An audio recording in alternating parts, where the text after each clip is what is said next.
Hi, welcome to Eye Openers. I'm your host, Brittany Drozd, and each week I bring you insightful conversations with entrepreneurs that will help you make more money, become a strong leader, and build a business culture that you're proud of. Grab your coffee and let's dive in. Hello and welcome to Eye Openers. Thank you guys so much for joining us today. We're about to have a really fun and probably interesting conversation here with Lucas James. What do you think, Lucas? I'm excited. Thanks so much, Brittany. Appreciate being on. I give you that little intro because we had a pre-call behind the scenes and it definitely went like zing, zing, zing, all these different angles. And I know you have so much value to add. So many insights are going to just ping up from this and that's what I'm excited about. So no pressure, man. No pressure. Yeah, exactly. No pressure. I have a tendency to be a little scatterbrained, so I will try my best to not on this call. So thank you for the introduction. And yeah, I'm very excited to give some value where I can. Awesome. Well, here's where you can start giving us some value. Tell me what you're drinking today. So most of the time we host Eye Openers live in the morning, but for you and I, it's our afternoon. So I'm just curious, are you still caffeinating away or what do you do? I drink a lot of water. That's definitely one thing I do to stay hydrated. I used to drink a lot of coffee, but I started to take this, just very mild supplement. I don't know if you've heard of it, but it's called St. John's wort.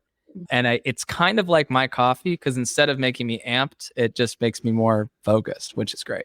And you can get at any CVS. It's just on the shelves. So, I mean, it's a very available supplement, but it's great. I mean, that's my coffee. So I'll pour it in my tea sometimes and that's what I'll drink. So awesome. Well, good for you. And this is why I love sharing this. Like sometimes I have 10-minute conversation about what people are drinking and they bring such interesting stuff to the table. So yeah, it definitely says a lot about a person. My business partner is like always so on it. And, he drinks like a Bang energy drink every day. So this is not medical advice. Do not drink Bang, but yeah, a lot of caffeine. It's a lot of caffeine. Yeah. Yeah. A lot of stuff in it. But yes, I am post tennis here in the sunshine. So I have my water today. Yes. So I'm with you with the hydration. Let's give you a real proper introduction here because, people are like on their toes. We don't really know what to expect from this guy, but let's give them like a little bit of insight here about who you are. Yeah. Tell us your story. Like, give us the highlights. 100%. Yeah. So I launched my main business. And now it's like kind of a brand group, but I launched my main business, Twiz Marketing, in 2018 out of my college dorm room. And, I didn't really know anyone. So I had to go and just hustle, get a lot of clients. Was able to scale that. Now we do about $1.72 million per year in revenue. Nice. Fully bootstrapped, zero debt. Like that's what I always try to push on everybody is like, you don't need to go raise a lot of money. You do this bootstrapped. If I was able to do it, you could do it. So that's a big thing. And then starting this last year, I always thought that marketing was a way to get into development, like software development. And so I taught myself software development and I built a software called AgencyGo. And we have over 200 members as part of our community. And we help agencies scale to $185,000 per month in revenue, like we were able to do. So that's about me. And then my last little tidbit is that to me, it's not about really making money. My goal is to, I guess it sounds really audacious. I do want to make $1 trillion, but I want to redistribute it into tech and innovation. I only want to live off like $50,000 per year. And I just believe so strongly in the ability for technology to help solve the world's issues. I feel like capitalism, at least when done right, is a good way to do that if you try to be selfless. So I think I try to get other people to think that way too. How can we use money and technology to implement and help change society for the better? So that's one thing. Well, I love your audacious goal, and people are like nervous about saying some of those things out loud. But this is I am too. You know what? If your goal doesn't scare you a little bit, then there's not a big enough goal for you, and that's amazing. I mean, look what you've been able to accomplish to date. So I would call you out if you didn't have a big enough goal. So that's awesome. Thanks. I also love this idea of the redistribution of it to solve bigger problems beyond yourself. And I think even the greatest challenge beyond creating $1 trillion is living off of $50,000 in Southern California. So I can't wait to do that. It's very interesting. I will say caveat because I thought about it more. That is $50,000 in spend, right? So like it really is probably about $70,000 in earnings, right?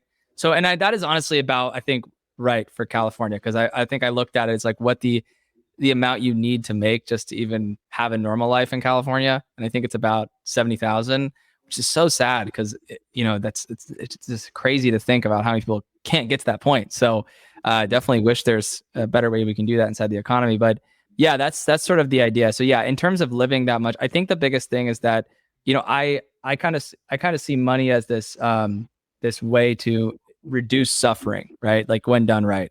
And so for me, like I see it as you can, if you kind of eliminate the need for money in your own life, it becomes a lot easier. Now I will say that, I don't have kids. I don't have a whole lot of responsibilities other than my business. So I don't know if that's going to really hold for the rest of my life, but I want to try at least and see if I can really stretch a dollar and make it work, So I love that. I mean, it's forcing you to be resourceful and rethink, what money means to you and what is a need versus a want. Like, I think it's a really cool reframe.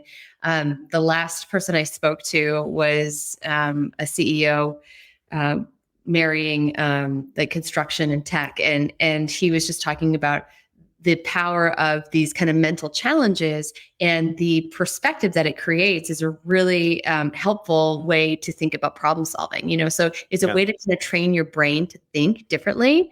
And that lends itself to helping you in other areas. So it definitely does. I think for me, I was really funny is there's a very big influence of like Hinduism and Buddhism in where I came from, which is Seattle.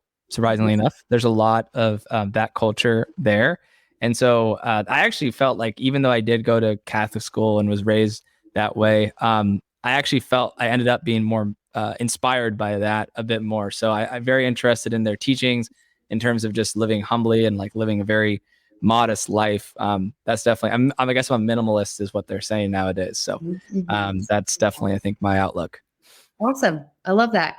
Well, let's go back into that audacious dream space because I want to hear you answer this question. So you guys know I love to start these off with a big kicker of a question to show you what we're trying to accomplish here. Yeah.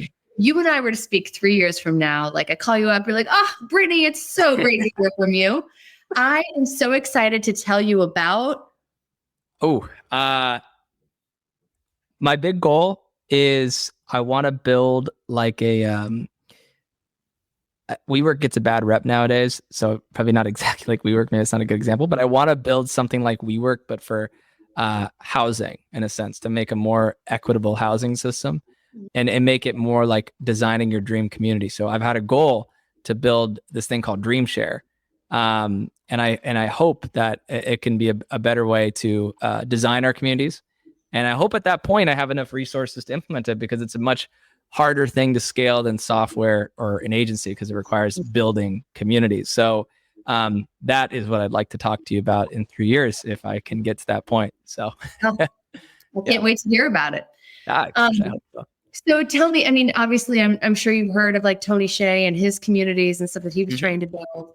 How does it look, does it look comparable to that? How's it different? What do you think? Great question. So I think that we're moving into well, you see with the metaverse, obviously, like it'll be really interesting how people view their physical spaces if we end up all being in the metaverse, which sounds crazy, but I think very possible in the next 10 years that a lot of our time is in the metaverse. So, and I don't know if I'm on the pro for that or con for that, but it is very interesting to think about. I think we are, though, moving into more, just like with work, we're trying to take more ownership over our lives. I think that's why you see so many people resigning. And so the community I'd like to build is a community where I basically crowdsource ideas to build different communities. And then I let the world vote on which communities they'd want to live in. And then we do it kind of Tesla style where, you put down a deposit if you want to live there.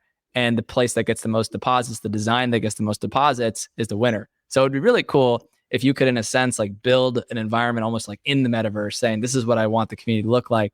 And then the one that gets upvoted the most is what's built. That would be really cool. And so I've had that idea for like 6 years now. And that's how I want the communities to be, I think. And I also am super against, I know this sounds crazy because it just seems like this is how the world works, but I've always been bugged by it.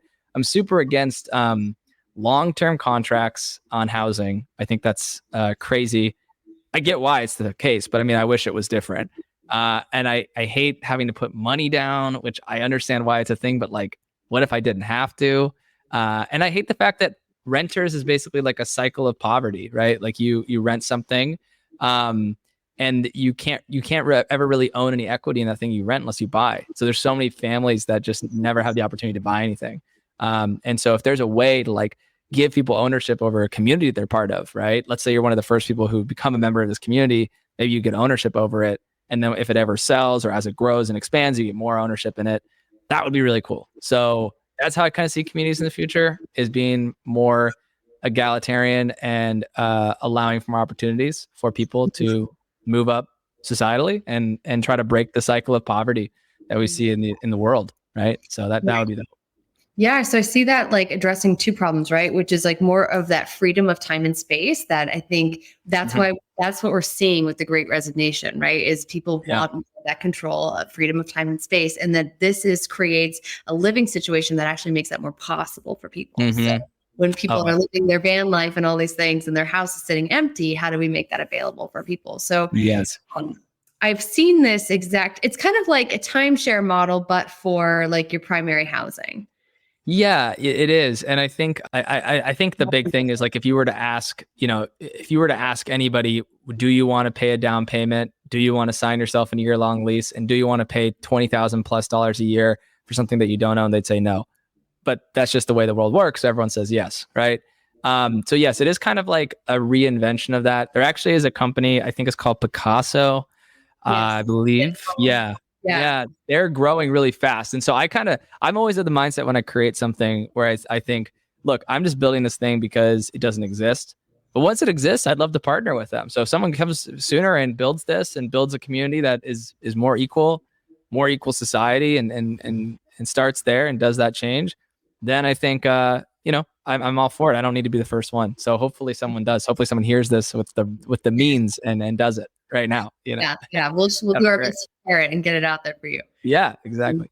Yeah. I mean, with the kind of, I guess it's a trend, with the trend of minimalism, with the growth of like the metaverse and thinking about having these like digital assets versus like things that we have tangibly in our house, then it makes more sense to move in this direction, and that we would be more nomadic, right? Yeah.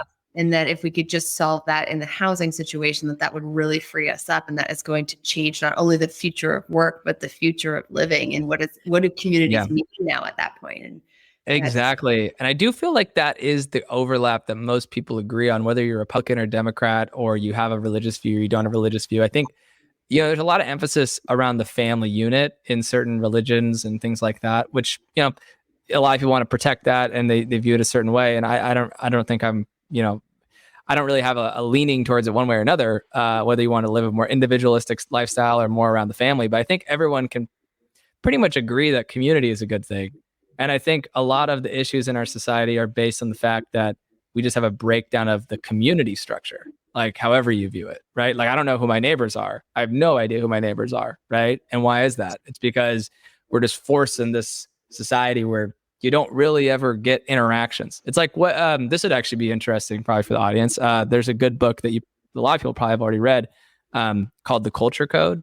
Have you tried that? Yeah. Yes.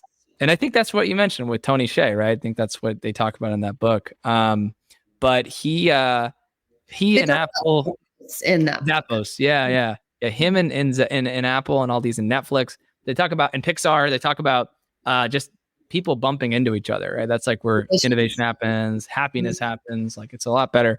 And so I see it that way as well, where it's, well, I don't interact with people around me, so how am I supposed to get happier around them or feel any sort of bonds? It's easy for me to like disappear into my Oculus Rift if I have no connection with anyone around me.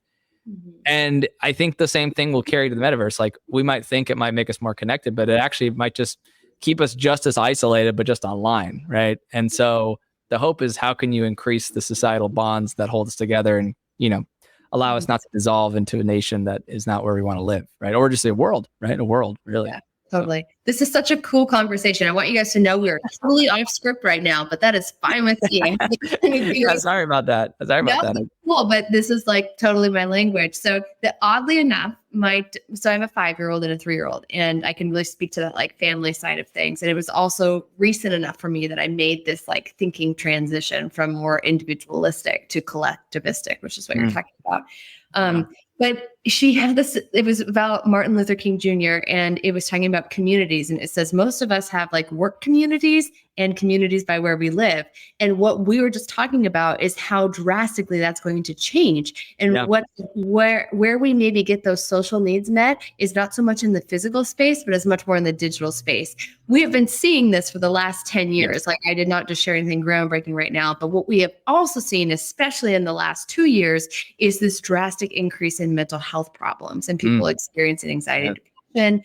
And I think it has to do with this transition. We don't totally have it figured out yet. Like we think that this is connection, what we're experiencing online, but it is not meeting our needs in the same way that our brain has not gotten to that point yet. It has not evolved fast enough to allow those things to be as meaningful for us. We still do seek out this physical, social, relationships in different ways. And so how we bridge this gap, I don't know what that's going to look like, but it's very interesting. Yeah, the mental health crisis is definitely a problem. And I definitely see it happening all the time, both in our community and employees who have, mental health issues. And it's definitely something that, you almost wonder, like, are we worse off than we were in the past in at least the mental health state of mind? I like to think we're progressing as a society. So I don't know if that's necessarily true. But I do almost wonder it's either that or we're just more aware of it now, right? Like maybe we're just more aware, but in either case, like it's a problem. And I really hope we can deal with it better in a lot of ways, so. Yeah, definitely. There's like 100 things there. I'm just going to leave them alone though. But, down. Yeah. Well, so it's a tough line for an employer to ride right there, right? That you brought up, like knowing about your employees' mental health situations. I think we're hearing about it more because the stigma is starting to decrease about at least talking about it, which is super encouraging because that means more people are going to be working on the solution as we understand that it's a greater problem. So that's encouraging. But, as an employer, how are you managing that? Like when people talk about what's going on for them or when they don't even have the words for it, yet you notice like a decrease in their performance. What do you do about it? Yeah, I am actively trying to be better at it. I always publish my executive plan for the year online. So I have mine on Google Drive. It's open to the public. One of the lines in there is I will strive to become less logical and more emotional. I'm very low empathy on the micro. I think on the macro I'm there, but on the micro in terms of like individual day-to-day interactions with people, I tend to be pretty low empathy. I think it's because I am just so interested in the bigger picture, right? That I sometimes forget that these are issues that need to be addressed. So this year, the way I'm trying to, deal with it more is actually to do what I was mentioning with the community side of things. I feel like that we're going to be doing a lot more events this year, doing a lot more online gatherings, I guess, but just giving them something that feels like a community or building more of a community. That is one way. And the other way, through one-on-ones is always great, just to kind of dive into some of the questions that they might be, or situations they might be experiencing. But it's also, I think, freedom in the job. So what I mean by that is I base all of my employees on performance, right? And what I mean by that is I let them set their own goals and I let them run as if they're their own micro business, right? Entrepreneur. I think that gives them more freedom, and we're not at a size right now where, because I only have I think 30 people on our team. We're not at the size now where we have people who are kind of just like cogs in a wheel, in a sense, like everyone is super important to the team. And so I kind of run it like that, where it's an entrepreneur sense. I have them set their own goals. And I think that freedom allows them to structure their life around that goal and not around random deliverables that are maybe not as consequential as we might think they are. So those three things, I think, having strong one-on-ones, building a sense of community however you can, through events and gatherings. And then, just freedom, because these are the things that make people happier, that allows them time to actually rest and recuperate. I don't care if somebody takes a day off at all. They don't even have to tell me. If they're hitting their goal, I don't care. One thing I tell people a lot too is I say, my goal for you is actually, like, a lot of times I'll say, hey, how much do you want to make this year? And they'll say $100,000 or something. And I'll say, that's great. But what's going to happen is once you hit $100,000 working full time, you're going to probably be like, how can I make $100,000 working a quarter of the time? And I want that for people, frankly. I think it's actually more of a success story for me as an entrepreneur if I can inspire someone or work with them to get to 25% output in terms of labor hours, but the same, if not greater output in terms of like the total value they're providing as if they were a full-time person. Because that means they found an efficiency that's been maximized, right? And so from a health standpoint, that's freedom, right? Getting to that point. So I try to emphasize that as like, focus on the value you're producing. I'll give you freedom. I'll give you leeway. As long as you perform, you can do what you want. That's all I really care about. So I love that. So when they're making their own goals, do you come back to this with that perspective in mind? Like, do you ever say like, okay, I hear like this is the goal you have, but you told me you wanted to do this, have more freedom. Do you ever challenge them on that? Like, I'm just curious. Yeah, I do. Cause I think I preface it, like we make everybody who comes into the company fill out a, like 30 question application, selling us on why they should work with us. And I want to have A players in the company. I wouldn't necessarily say we're a high stress environment. I think it's more just that we're definitely high achievers. But that also goes, that goes for high achievement in their personal life. It goes for high achievement in their, I don't delve into their relationships, but I'm assuming that if they're happy in their personal life, they probably have a relationship with their friends or family and things like that. So we really try to focus on things like their health. Their mental health is obviously one of them, but even their physical health. We actually encourage people to try to, make time for that. One of my top salespeople, I actually told him, I remember telling him when he first started working with us, he was like, hey, could I take meetings after 9? Like, could that be my start date? And I was like, I don't care. You're producing. And he loved to surf. He loves surfing here in Los Angeles. And I was like, if you want to catch the tides and do that in the morning every day, do it. Like, doesn't matter to me. Just as long as you're working afterwards, it's fine. Right. So I think that's the big difference. And hopefully that's why our retention, our turnover, like for client or employees, is very low. And why everyone pretty consistently always says our culture is what they love the most about our company. It's because the freedom. I think it's the freedom of work, right? And setting their goals. And then in terms of reiterating, challenging them on their goals, we have a folder that has all of their plans, and we just review it. I just review it on a weekly basis and just skim through them and make sure everybody is hitting what they say they're going to hit, Awesome. It's a really great focus. I love that. I'm hoping that everybody's really learning from that, because that's not a common situation. Not everybody can employ that same, like template or whatever framework, just given the nature of the work. But I think a really important thing to think about there is putting the people in charge of their work-life experience and the difference that they can make. It is definitely, I will say, it is definitely something that came a little bit easier once we got to a certain size, because we had enough revenue to actually allow that freedom. So I think it is harder when you're getting started.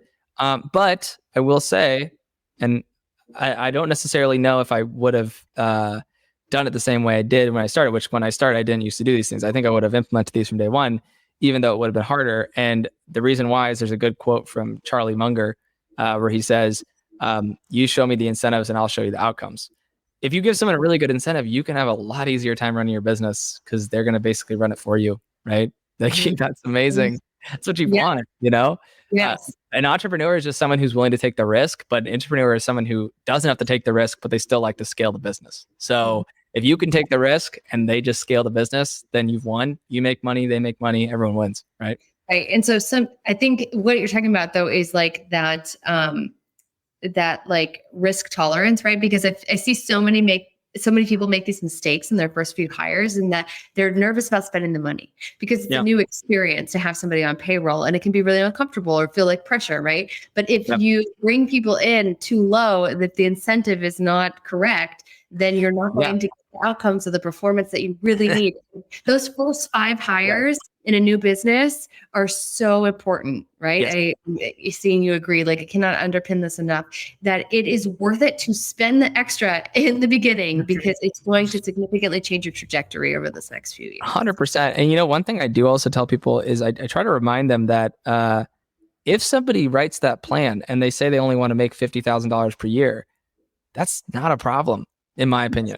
Like, I have no problem with that because that's just the life they want to live. And there are people who do that mainly because they're like, I don't really want to focus on work. I don't want work to be my thing. I just want to check. I'm an artist and I want to go do something else.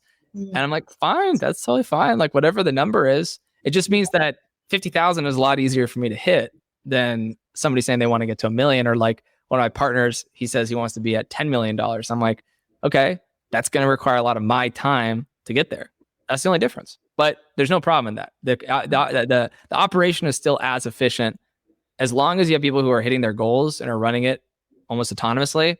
The operation is still just as efficient, even if they're not all aiming for making a ton of money. Yeah. It's also depends on the person, right? Like I know some people who are totally driven and jazzed up about their business, and like it's not even a thing to spend time on it because they're in such amazing flow. And really, at the end of the day, what we're seeking is a feeling. Yes. And what we are trying to do is to create that feeling for ourselves by spending time in our hobbies or with people we love or within the vitamin D, like whatever it is. We're just trying to like create that experience for ourselves. And it just comes through different ways for different people. It definitely does. It definitely does. And that is also the kind of the reason I set that goal to be less logical, because one, I realized I was definitely getting a lot more men to apply, and that was an issue because I think not that there's like I think I do realize that there at least from some of the men that are on my team, they tend to look at things very logical. I'm not going to make any statements here. I don't want to be putting anything out there that's not based on any actual facts. I don't know, but I do think that just from the people that I've hired, there's definitely some men on my team who are like hyper logical. Maybe not logical is a good word, just like less empathetic to more broader issues, like taking care of their families or like actually having more of a focus there. And I think that part of the reason why I'm trying to be less logical in the sense that, or more empathetic, maybe less logical is a bad word, but just more empathetic, is because I feel like I can then make it more representative of like the entire diversity that needs to be in my company, right? Because it is we have a bit of an imbalance there. And I'm trying to like open that up to get a broader range of opinions. And I can't speak for all men. I can't speak for all women, but I know for myself, I am definitely very logical. And at least the men we have on our team are very like hyper logical and very low empathy. That's a problem, right? So I'm trying to fix it. My girlfriend's been helping me with that in terms of like, how can I make this a better environment for the opposite gender, right? And not being so like heavy on the tech, not so heavy on the development, right? Like, how can I do that, right? So that's definitely a consideration, is like opening up that other side of things, right? Sure. Yeah. Well, okay, good for you for being aware of it. I mean, you can't fix any problems if we don't look and see that we have them. So like, that's awesome. And thank you for vulnerably sharing that with all of us, because the very reason that I have this show is that there's a dark side to entrepreneurship and people don't talk about it. And there's no platform to say like, hey, my business isn't doing awesome, but I still need to make a good brand face for it. I know.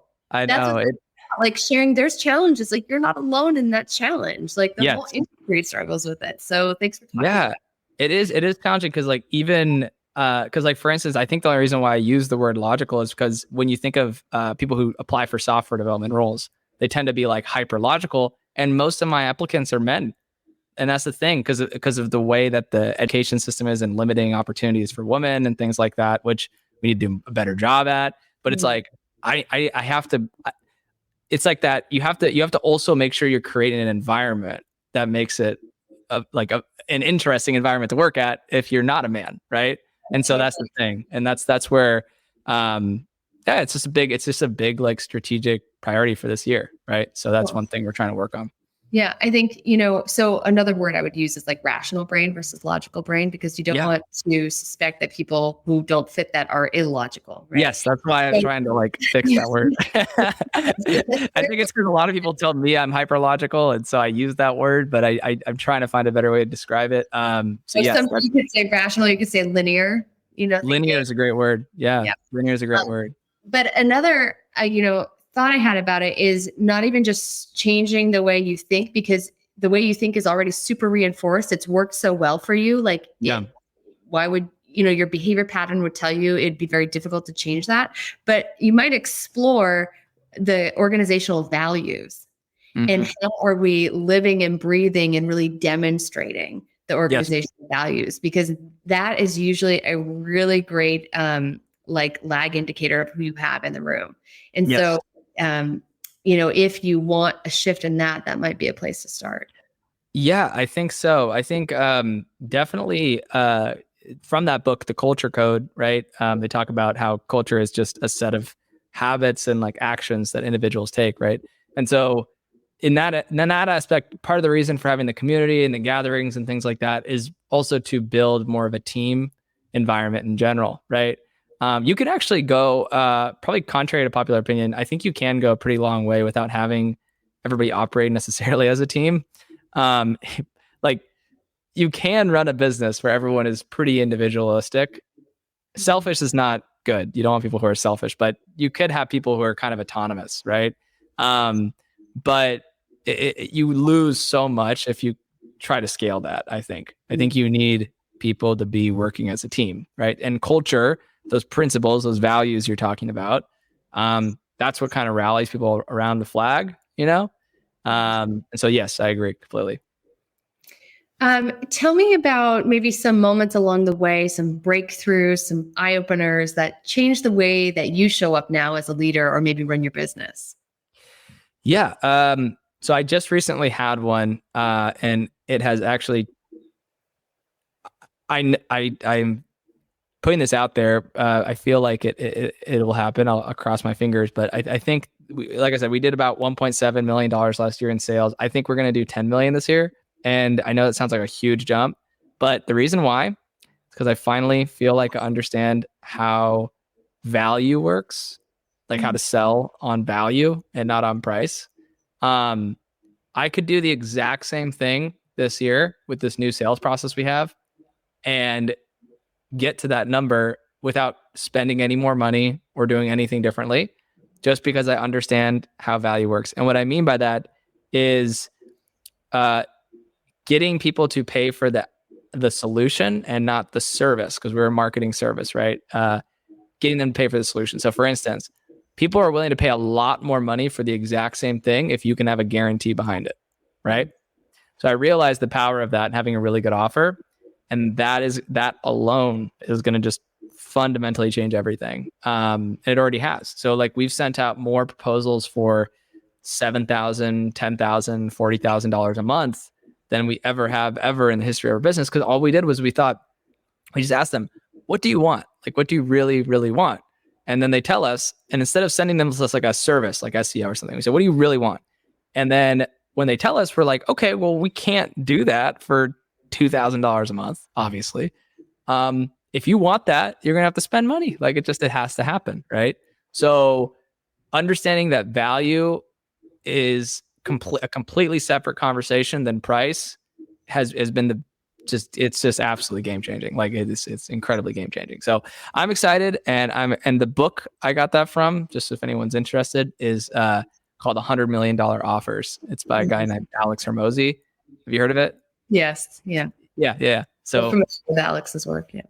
yeah, it's kind of spreading like wildfire because he did a really smart thing where he basically is I think it's like you only pay for the minimum amount that you can actually pay on Amazon. So I think it's like 99 cents is the actual lowest price you can put it at. So it's essentially free, right? And so everyone's just getting it, talking about it. There's just so much value he provides that it's the most viral book I think I've seen since like maybe the 4-Hour Work Week or something. It's crazy. Yeah. Super cool. Yeah. Yeah. And as a marketer, thinking about that approach, right, is pretty cool. Yeah.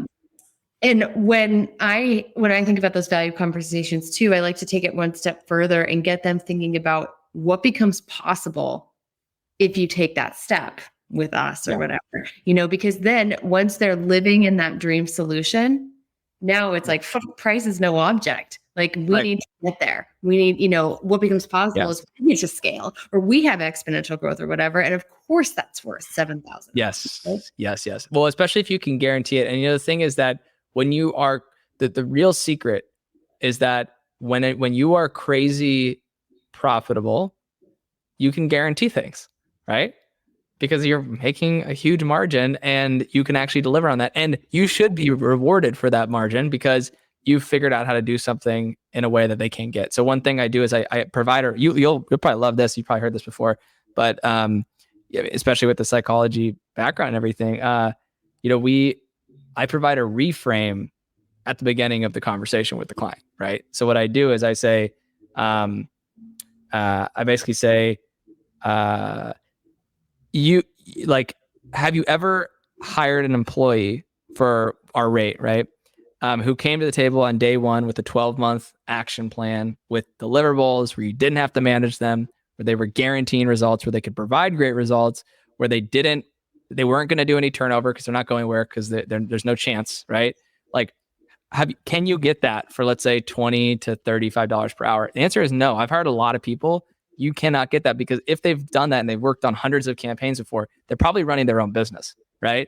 And so we're taking advantage of an opportunity in the market, which is arbitraging the fact that you can't get that level of service and that work and that value for that price. And when people think of it like that, then they're like, oh yeah, you're right. I mean, they're giving me a team of experts for $4,000 a month, $5,000 a month. That's a huge steal, right?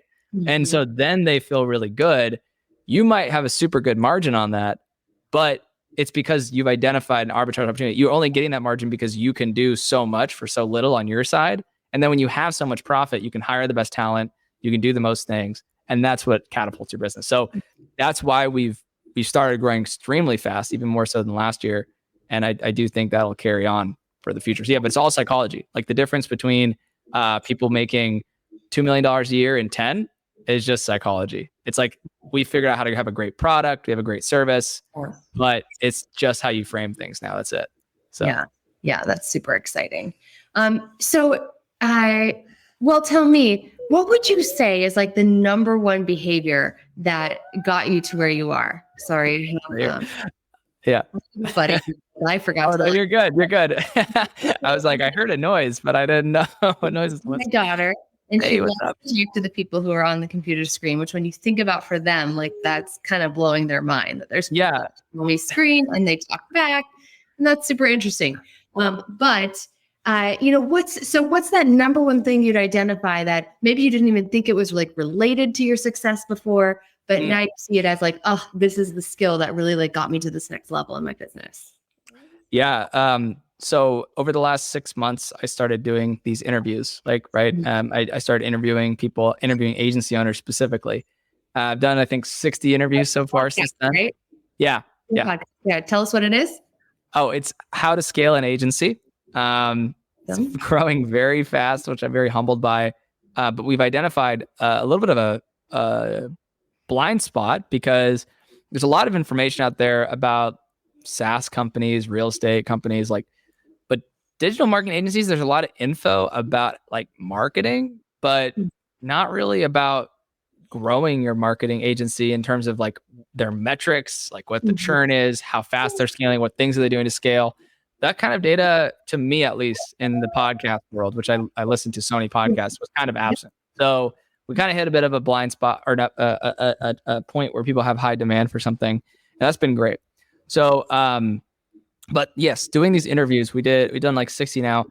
That has radically changed my business because now I feel, because I've interviewed people who do way more revenue than us by like leaps and bounds. The biggest one I've done was $54 million agency owner.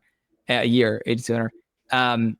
I feel like I just have a bird's eye view on everything. Like I'm looking at everything now and I feel like I just know what to do next. Right. Yeah. So I know that, like, at least I think that my company would probably be honestly at an extraordinarily high level of revenue right now, probably like 20, 30 million if I had started on day one with a podcast, and that podcast would already also be at like 1 million listens a month, probably, because it'd been like 4 years in the making. So if I had done that, if I had stuck with a niche and I didn't jump around from niche to niche, and you know, and I had also implemented all the offer things and the value things I mentioned earlier, but that is the one thing that has helped. And you know, Russell Brunson talks about this too in his books. Yeah, he talks about it.